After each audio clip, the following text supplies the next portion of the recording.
प्यारे विद्यार्थियों, नमस्कार। बृहन मुंबई महानगर पालिका शिक्षण विभाग वर्चुअल ट्रेनिंग सेंटर में आप सभी का हार्दिक स्वागत है। आपका वर्चुअल मार्गदर्शक जयप्रकाश आर मिश्रा। चलिए हम सीखने के लिए तैयार हो जाते हैं। आज हम लोग standard 5th EVS part 1 topic अपना होगा फूड फॉर ऑल, सबके लिए भोजन। प्यारे विद्यार्थियों, जैसा आप सभी लोग जानते हैं, हमें कैसा भोजन करना चाहिए। हमें स्वस्थ रहने के लिए संतुलित भोजन की आवश्यकता पड़ती है। ये भोजन तो हम करते हैं, ये कैसे मिलते हैं। पहले की जो खेती होती थी, आप सभी जानते हैं कि जो जितनी भी वनस्पतियां हैं उनसे हमको भोजन मिलता है और हम वनस्पतियों से ही हमारा भोजन प्राप्त होता है। वनस्पतियां हमारे लिए बहुत उपयोगी हैं।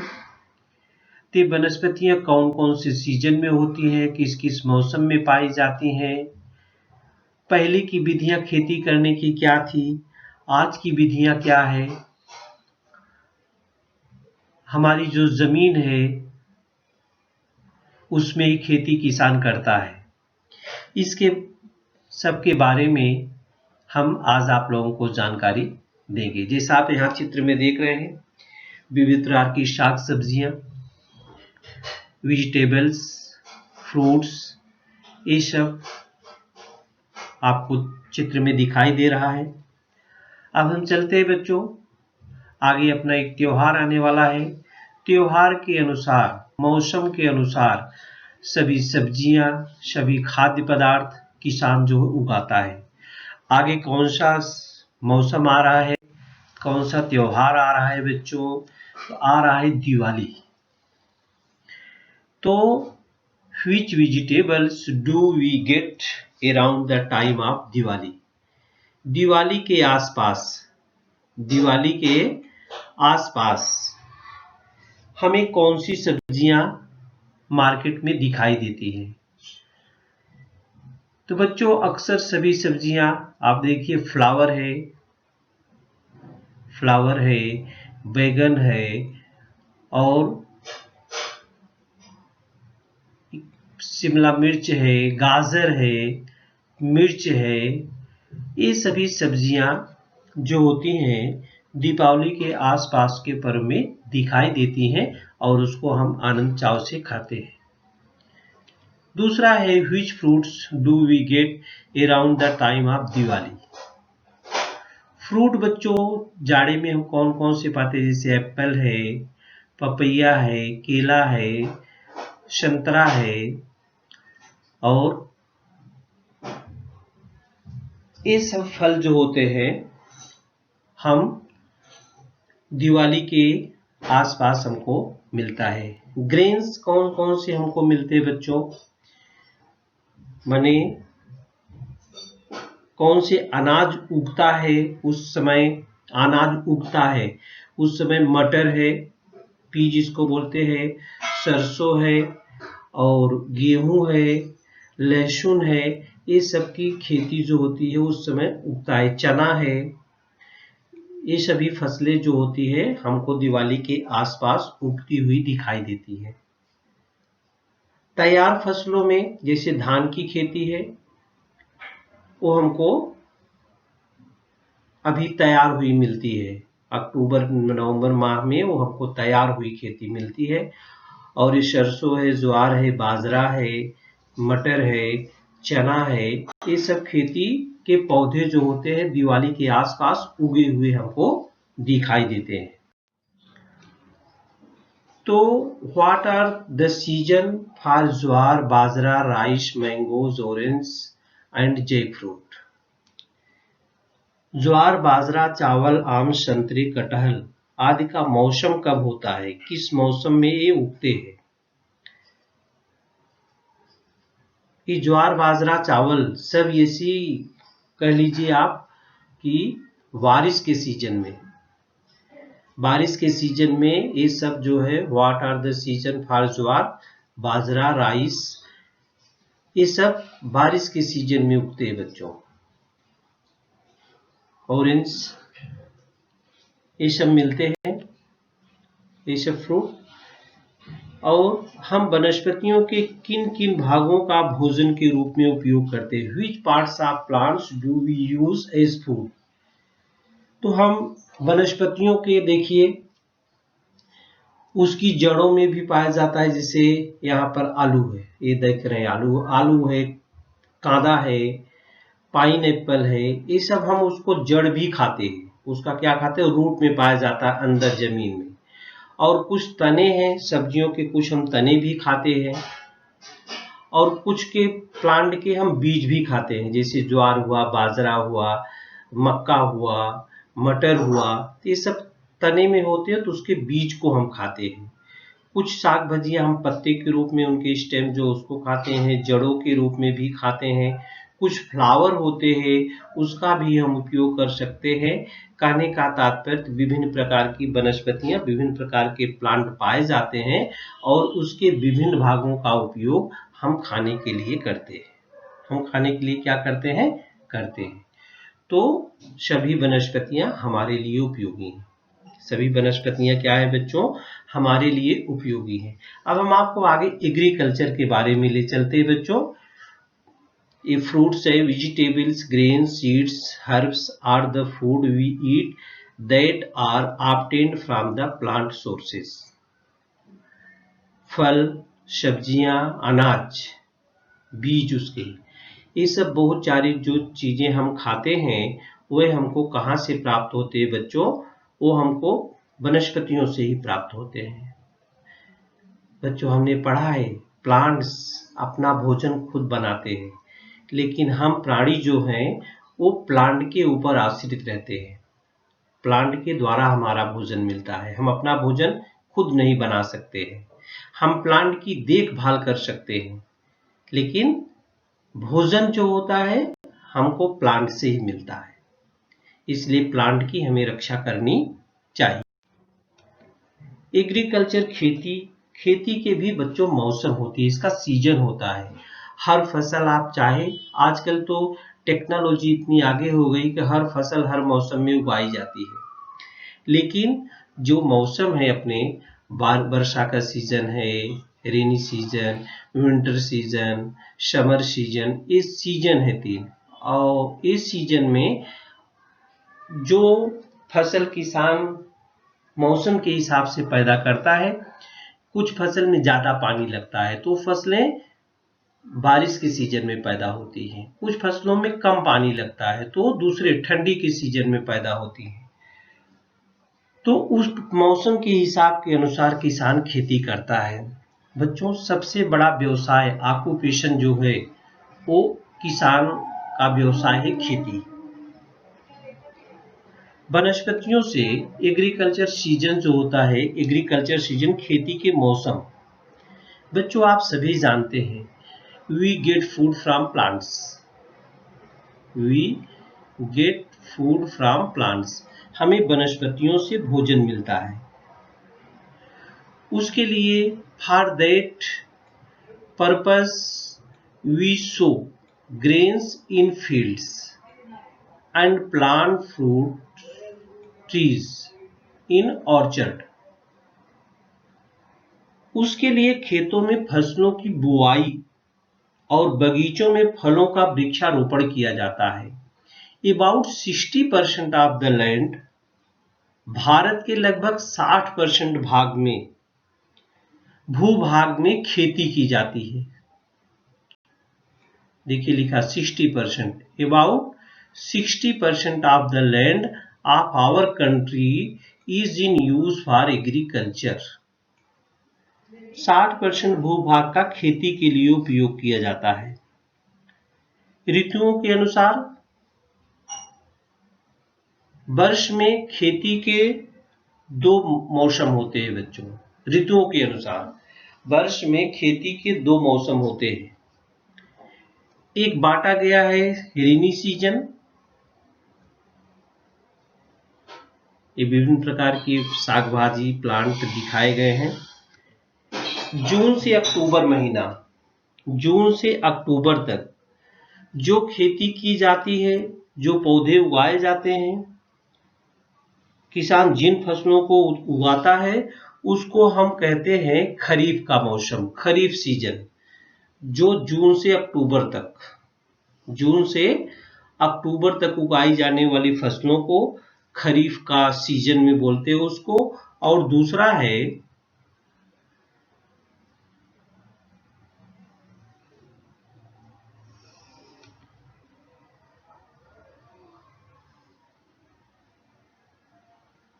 ये देखिए फसलें हैं, किसान उगाता है इनको।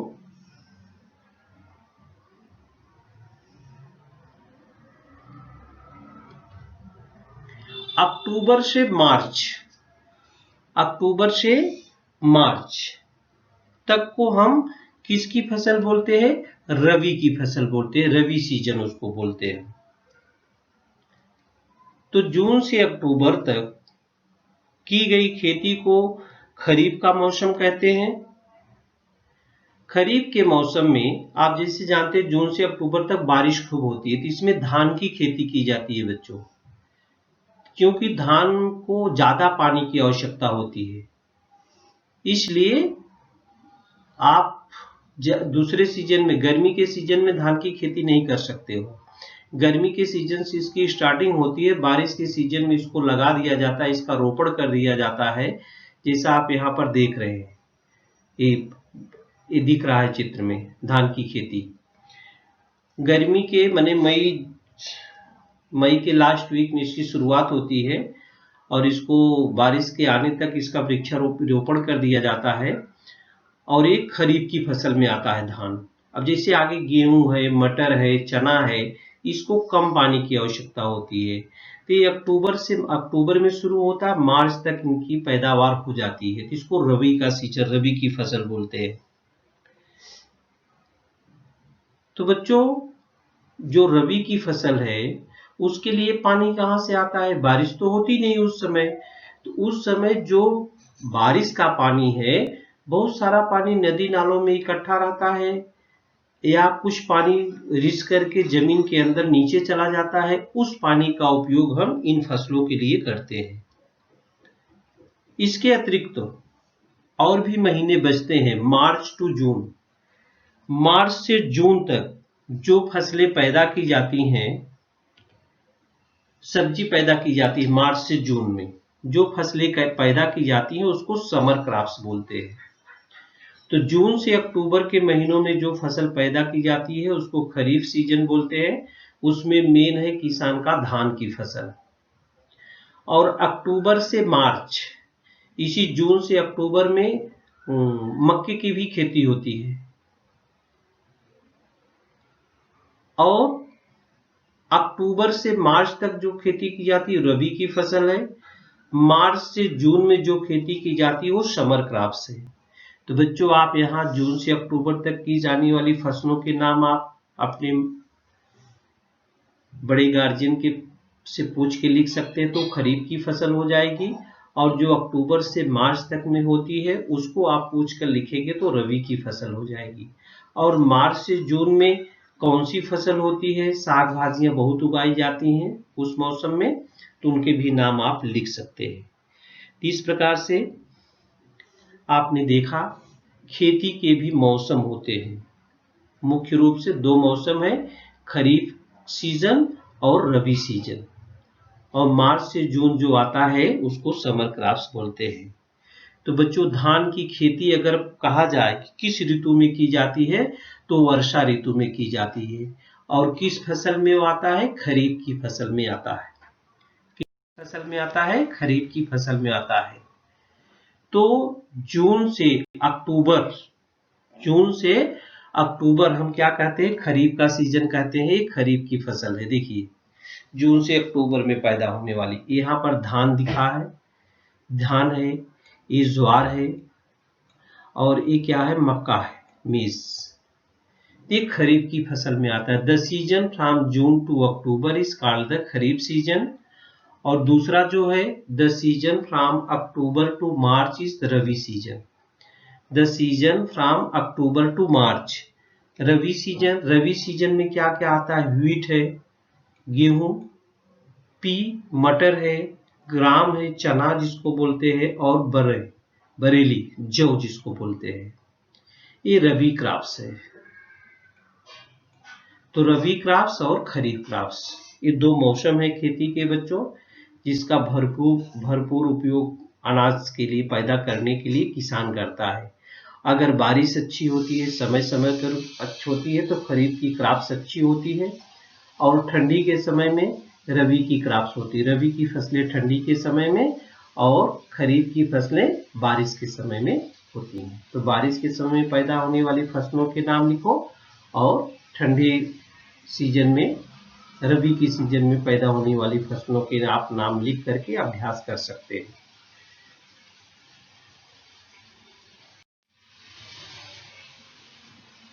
Which is the season for growing rice?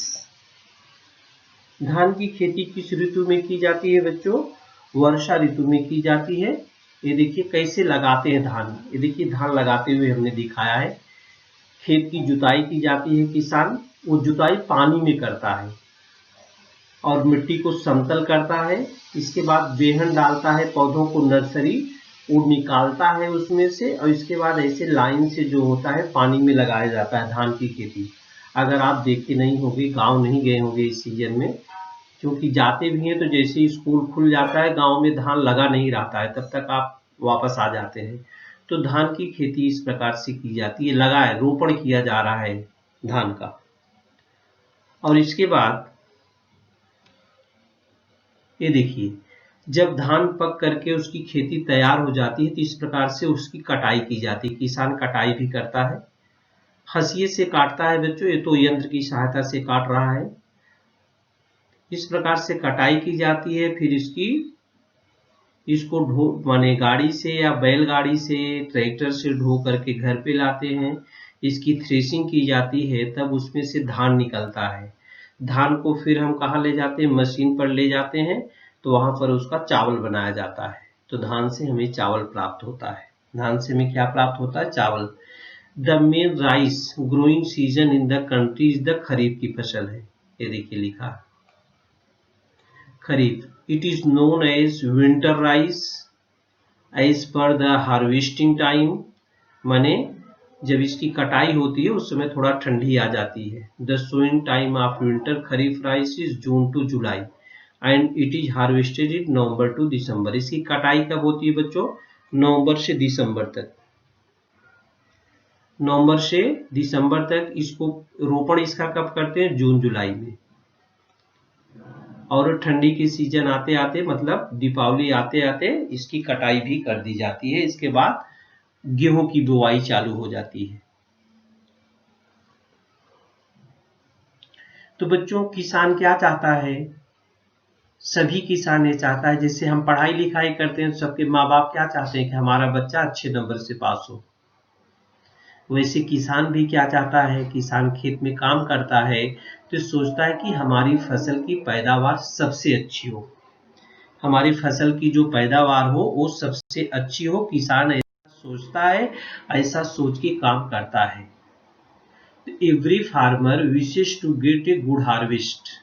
A good harvest provides a good income, fertile land, good quality seeds and fertilizers, and availability of water are essential for a good harvest. प्रत्येक किसान का ऐसा प्रयास होता है कि उसके खेत की फसल में अच्छी वृद्धि हो। तो जब फसल की अच्छी वृद्धि होगी तो अधिक पैदावार होगी।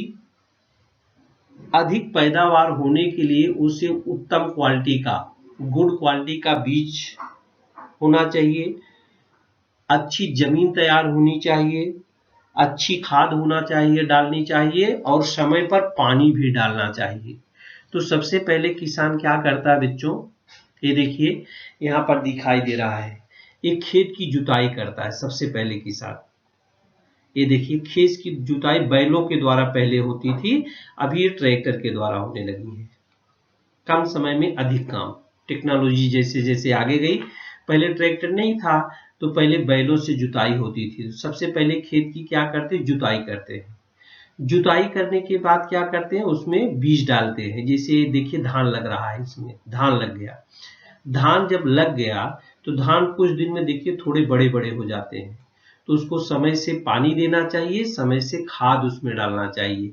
और ये देखिए फसल में आप जो बोते हैं उसमें जो बोते हैं वो उगता है, उसके अलावा भी कुछ उसमें फसल पैदा उग जाती है, तो उसको हम निराई करना बोलते हैं, उसको हम निकाल देते हैं। जो अपतृण होते हैं उसको क्या करते हैं, निकाल देते हैं। इसके बाद क्या करते हैं, फसल को घर पे लाते हैं। यहाँ साग भाजी सब दिखाई गई, सारी फसलें किसानों की दिखाई गई हैं। इसके बाद हम उसको अनाज को क्या करते हैं, देखिए यहाँ पर ये अनाज तैयार हो गया है, उसको हम सुखाते हैं, सुखा के बोरों में भरते हैं।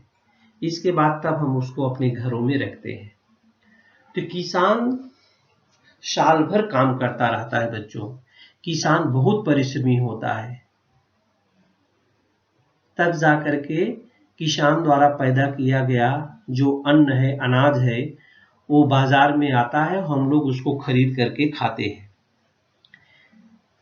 इसके लिए बहुत परिश्रम करना पड़ता है। और खड़ी फसल जो रहती है बच्चों, यही नहीं कि एक बार आप फसल की बुआई कर दिए तो आराम से घर में आप बैठ जाते, नहीं, फसल की सुरक्षा भी करनी पड़ती है, देखभाल करनी पड़ती है, नहीं तो उसको जानवर खा जाएंगे, चिड़िया चुग जाएगी, इंसेक्ट्स कीड़े मकोड़े लग जाएंगे। उसके लिए समय समय पर दवा का भी छिड़काव होना चाहिए। तो ये सभी कार्य। इसके बाद अनाज को सुरक्षित रखना भी है। अगर सुरक्षित नहीं रखेंगे तो अनाज खराब हो जाएगा, सड़ जाएगा आपका। आप देखते हो कि आपके घरों में राशन आता है, गेहूं चावल आता है, उसमें कीड़े पड़ जाते हैं, क्योंकि आपने उसमें उसको अच्छी तरह से सुखाया नहीं है, उसमें दवा मिला के नहीं रखा है। तो ये सबकी बहुत बहुत ध्यान देना पड़ता है। ये सभी कार्य जितने भी हैं सभी महत्वपूर्ण हैं। और हमारे देश की जनसंख्या बच्चों इतनी बढ़ रही है कि सब लोगों का भोजन भी मिले और इतना पैदा हो कि उसको हम संग्रहित भी कर सकें, कि रख भी सकें। कभी अकाल पड़ गया, कभी बारिश अधिक हो गई, तो हमको भोजन कहाँ से मिलेगा। जैसे धान की खेती लगी, खूब बारिश हो गई, धान की खेती खत्म हो जाती है। गेहूं की खेती हुई, कोई भी फसल हुआ, अगर ज्यादा उसमें पानी लग गया तो भी खराब हो जाती है। तो इसलिए हमें बहुत ध्यान देना पड़ता है और भविष्य के लिए स्टोर करके रखना पड़ता है कि हमको किसी प्रकार की परेशानी न हो। तो किसान को हम अन्नदाता कहते हैं, वो हमारे लिए बहुत परिश्रम करता है। बच्चों पहले कैसे खेती होती थी, पारंपरिक खेती, ट्रेडिशनल, जिसको ट्रेडिशनल एग्रीकल्चर बोलते हैं, हिंदी में पारंपरिक खेती बोलते हैं। पहले के समय में जैसे हमने आपको दिखाया बच्चों, बैलों द्वारा खेती होती थी। ये देखिए ऐसे बैल खेत की जुताई करता था। आजकल कैसे होती है, ट्रैक्टर के द्वारा होती है। तो हल जिसको बोलते हैं, देखिए किसान का ये हल है, हल, ये जो हल ऊपर लकड़ी दिख रहा है, नीचे लोहा होता है, इसको बैल खींचते हैं और पीछे हम उसको पकड़ करके हल को, ये हल है ना, इसको पकड़ कर रखते हैं, तो इससे जुताई होती। तो बहुत परिश्रम करना पड़ता था बच्चों, माने जानवरों के साथ साथ आदमी को भी परिश्रम करना पड़ता था। अभी क्या हो गया, ट्रैक्टर आ गया है, उससे जुताई करना आसान हो गया है। पानी देने के लिए, ये तो खेत की जुताई हो गई और बीज की बुआई हो गई, पानी देने के लिए भी ऐसे साधन हमारे पास नहीं थे। हमारे पास ये देखिए बीज बोते हुए दिखाई दे रहा है, जब जमीन तैयार हो जाती है तो बीज बोते हैं। इसके बाद ये देखिए कटाई हुए, पानी देते हैं, वो भी मोट के द्वारा देते थे, बैलों द्वारा मोट खींचा जाता था, माने कुएं में से पानी निकाल करके हम वनस्पतियों को देते थे। इसके बाद वनस्पति तैयार हो जाती थी, तब उसकी हम कटाई करते थे, कटाई करते थे, उसकी मड़ाई करते थे। और देखिए मड़ाई इसको बोलते हैं, ये कटाई है, ये क्या है बच्चों, ये कटाई है, ये कटाई है, ये बुआई है, ये जमीन की तैयारी है। इसके बाद इसकी हम इस प्रकार से अपने हाथों के द्वारा मड़ाई करते थे। मड़ाई करने के बाद इसकी ओसाई भी करते हैं।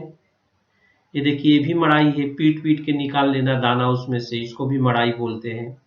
मड़ाई बंद करने के बाद हम उस ये बच्चों देखिए, पहले हम मड़ाई ये जानवरों के द्वारा, बैलों के द्वारा करते थे।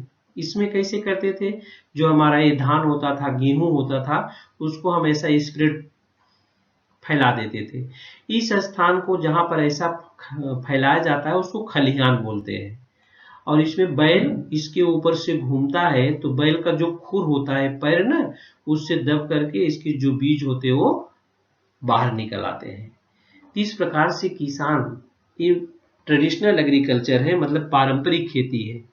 आजकल तो सुधारित विधि आ गई, आजकल टेक्नोलॉजी आ गई है बच्चों, बहुत कुछ बदल गया है। नहीं तो जमीन की जुताई बैल से होती थी, हाथ से बुआई होती थी, हाथ से कटाई होती थी, हाथ से मड़ाई होती थी, बैलों के द्वारा जो होती मड़ाई होती थी। ये बहुत सारे तरीके थे पहले के समय में थे। सब लोग एक दूसरे का सहयोग भी करते थे। लेकिन जैसे जैसे अपना विज्ञान आगे गया, इम्प्रूव्ड मेथड ऑफ एग्रीकल्चर, तो पहले क्या होता था बच्चों, जो बीज किसान पैदा करता था, जो उसके खेत में अच्छे बीज होते थे, उसको वह रख देता था अगली फसल की बुआई के लिए, अगले साल उसका ही उपयोग करता था। लेकिन अब ऐसा नहीं रह गया है बच्चों। अब किसान सुधारित बीज लाता है, इम्प्रूव्ड सीड्स, सुधारित बीज लाता है। अब वो बीज का अपने घर के बीज का उपयोग नहीं करता। ये इम्प्रूव्ड सीड मार्केट में मिलते हैं, जिसका भी आप लेना चाहेंगे मार्केट में मिलेगा। क्योंकि ये बीज बोने से जो उगते हैं, सारे के सारे बीज उगते हैं और इसकी पैदावार भी बहुत ज्यादा होती है। जो पहले के बीज घर में रखे थे किसान और उसको बोते थे, तो उसकी पैदावार कम होती थी। और इसकी ज्वार है, बाजरा है, धान है, मूंगफली है, ये तमाम प्रकार के किस्म के इसको सुधारित बीज के नाम से पैकेट में बाजार में मिलता है, महंगे भी मिलते हैं। लेकिन ये इसमें दवा वगैरह लगी रहती है। इसके सभी बीज जितने जमीन में पड़ेंगे सभी अंकुरित होंगे और सबकी पैदावार भी अच्छी होती है, अधिक उपज देते हैं। इसमें कीड़े भी नहीं लगते, ये फसलों में कीड़े भी कम लगते हैं। इसके अतिरिक्त जो फसलें बड़ी तेजी से बढ़ती भी हैं और उपज भी भरपूर होती है, माने पैदावार बहुत होती है। पैदावार क्या होती है? बहुत होती है। Earlier it was customary to preserve the seeds of one harvest for sowing in the next season. अब ऐसा नहीं, पहले के लिए रख देता था किसान बीज, अपने घर का ही बीज रखता था, अगले साल उसी की बुआई करता था। अब ऐसा नहीं है, अब हर साल मार्केट में से नया बीज लाना पड़ता है। ये पुराना बीज उगता भी नहीं है, इसकी पैदावार भी नहीं होती है। ये तो रहा बीज बोने का तरीका, नया बीज लेकर के बोते हैं। जो सिंचाई की विधियां हैं बच्चों, सिंचाई की विधियां, मॉडर्न मेथड ऑफ इरिगेशन। पहले कैसे नहर से, तालाब से सिंचाई होती थी, नहर तालाब से सिंचाई होती थी। ये देखिए नहर है, कैनाल, इसके पानी हमारे खेतों में आता था, तो फैल करके नाली के द्वारा सिंचाई होती थी। तो कहीं पानी ज्यादा लग जाता था, कहीं पानी कम हो जाता था, कहीं पर फसलों को पानी ज्यादा लग जाता था, नुकसान भी होता था। तालाब से, ये रहट बोलते बच्चों, बहुत पुराना चित्र है बच्चों। ये कुएं में रहट लगाई जाती थी, बैलों के द्वारा इसको चलाई जाती थी, इसको रहट बोलते हैं। आपकी बुक में नहीं, लेकिन ये पुराने समय का सिंचाई का बहुत उपयोगी साधन है, रहट इसको बोलते हैं। तो वर्षा का पानी तो होता था, मिलता था, उसके साथ साथ नदी, तालाब, कुएं, पानी का भी उपयोग खेती के लिए किया जाता था।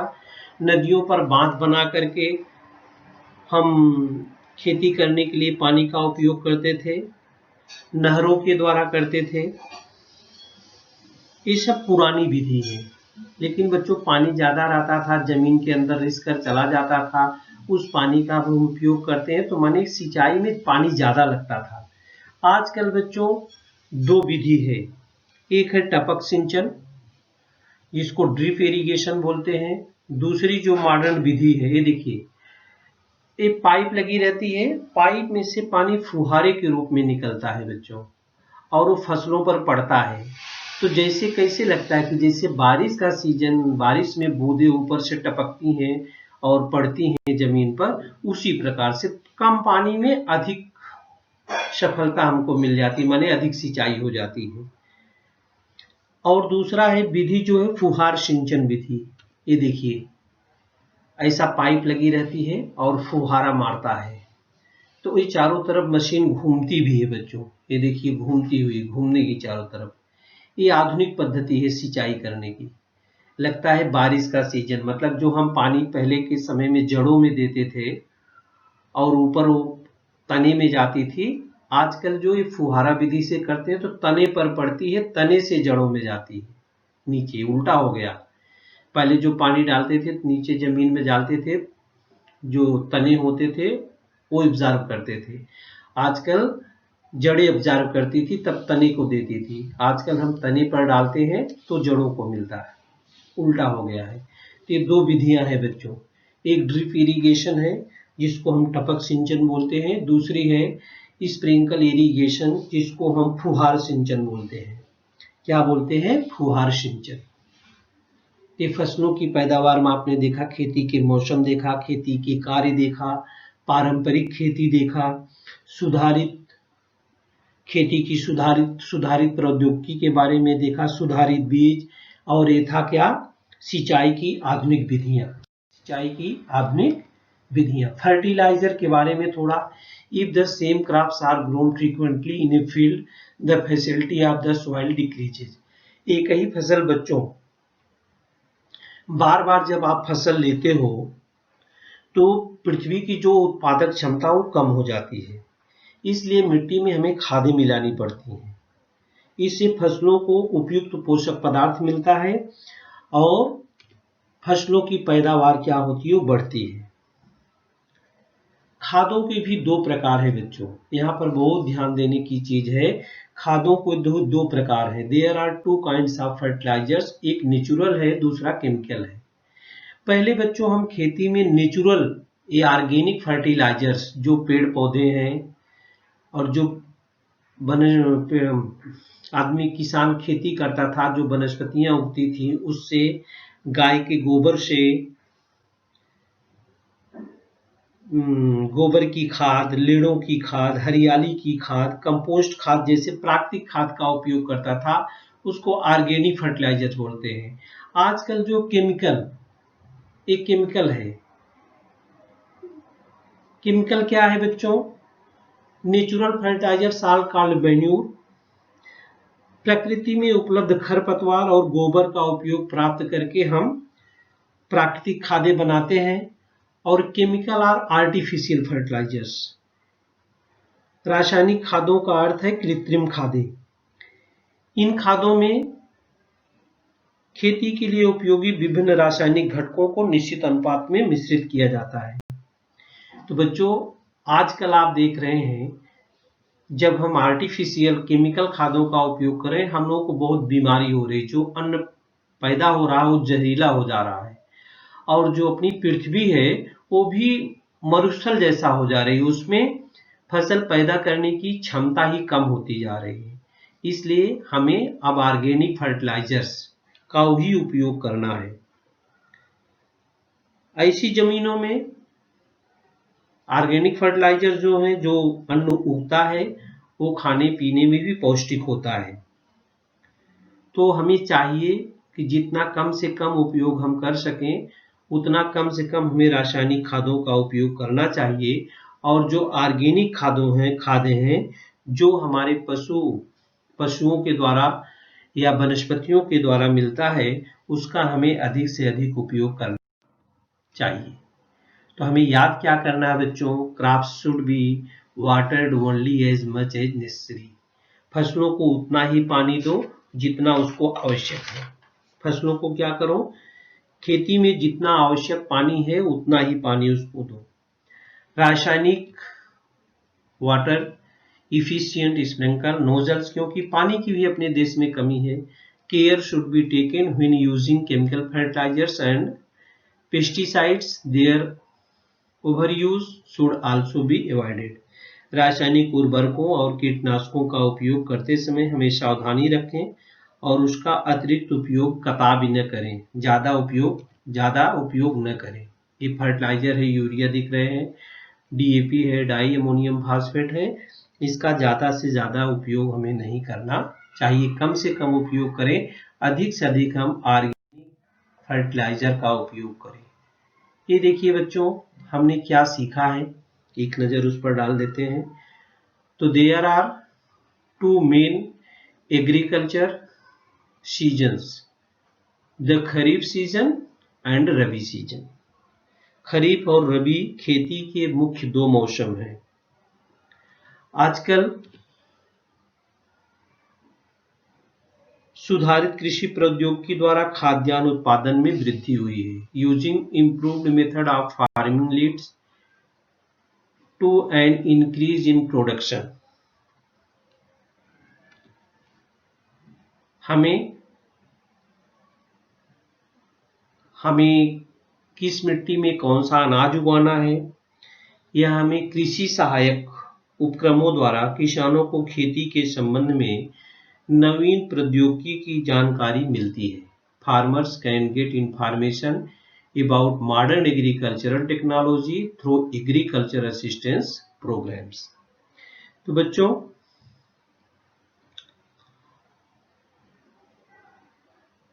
ये तो थी खेती करने की विधियां। आगे अभी और से है खाद्यान्न सुरक्षा, जो मेन टॉपिक है। अभी ऐसा नहीं कि हम पैदा कर लिए, ऐसा नहीं, हमारे खेती के लिए बहुत सारे कृषि वैज्ञानिक थे। खाद्यान्न के संदर्भ में हमारा भारत देश आत्मनिर्भर हो गया है। कैसे निर्भर हुआ है और हमको सस्ते गल्ले अनाज की दुकान कैसे मिलती है, ये सब के बारे में हम आपसे अगले वीडियो में जानकारी देंगे। लेकिन थोड़ा सा हम ट्रू फॉल्स के बारे में देख लेते हैं। There is only one method of farming. खेती करने की केवल एक ही विधि है बच्चों, एक गलत है। खेती करने की अनेक विधियां हैं। खेती करने की क्या है, अनेक विधियां। ये क्या है, फॉल्स। ये क्या है, false. India is an agriculture country. हमारा भारत देश कृषि प्रधान देश है, एकदम सही है बच्चों, ये ट्रू है। हमारा भारत देश कृषि प्रधान देश है। Use of improved seeds does not lead to higher yields. सुधारित बीजों का उपयोग करने पर उत्पादन में वृद्धि नहीं होती, ये गलत है, फॉल्स है। सुधारित बीज अगर आप डालेंगे तो उत्पादन में वृद्धि होती है। सुधारित बीजों का उपयोग करने पर उत्पादन में वृद्धि होती है, बराबर। तो बच्चों, अगले वीडियो में हम इस शेष भाग में आपसे जानकारी हमने जो आज सीखा, हमें पूर्ण विश्वास है आप उसको अच्छी तरह से सीख चुके हैं और उसका आप अच्छी तरह से अभ्यास भी करेंगे। आज के लिए इतना ही, धन्यवाद।